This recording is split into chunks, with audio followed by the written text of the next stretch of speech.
একটা ওভারল্যাপিং করে আক্রমণে যাচ্ছে, ইনসাইড কাটব্যাক করেছিল, সেখান থেকে বুরহান চমৎকার বল দিয়েছে। বুরহান চতুর্থ ফুটবলারকে উদ্দেশ্য করে রাহুল থেকে রবিনের পায়ে বল, রবিন দিয়েছে আবার বাবলুকে উদ্দেশ্য করে, কিন্তু না, অবৈধ অনুপ্রকল্পীয় মুখ রয়েছেন মাঠে, তাদেরকে অভিনন্দন জানাতে, বিশেষ করে জাহিদুল আরেফিন সুমেল সাংগঠনিক সম্পাদক, তাকে অবশ্য এখন পর্যন্ত দেখা যায়নি।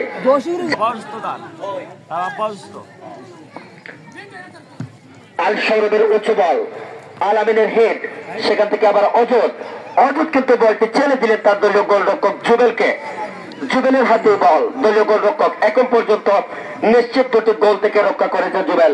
যদি আমরা বলে থাকি আজকের এখন পর্যন্ত ম্যাচের দুটা বিষয় যদি আমরা বিবেচনা করি, আল আমিন গোল দিয়েছে, জুবেল গোল রক্ষা করেছে।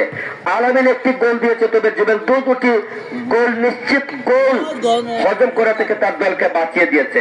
সেখানে কিন্তু একজন যদি হয় সুপারম্যান, অন্যজনকে আমরা বলতেই পারি ডেঞ্জারম্যান। সেই সুপারম্যান আর ডেঞ্জারম্যান কিন্তু আমরা আজকে বলতেই পারি। মুহিদ আলী ডান দিক থেকে আক্রমণ রচনা করছে, রাইট আউট থেকে মাইনাস হতে পারে, চমৎকার মাইনাস হয়েছিল। জাহিদ হাতে লাগার দরুন হ্যান্ডবল, খেলা দল ফ্রি কিক শুট নেবার জন্য প্রস্তুত। অজদের লম্বা উচ্চ বল মিকাকে উদ্দেশ্য করে, মিকা চমৎকার বল নিয়ন্ত্রণে নিয়েছে, আউটসাইড কাটব্যাক করেছে মিকার পায়ে বল, মিকা দিয়েছে রনিকে উদ্দেশ্য করে, রনি চেস্টে বল নিয়েছে, চমৎকার নিয়ন্ত্রণ, আমিন তাকে বাধা দিচ্ছে পেছন দিক থেকে।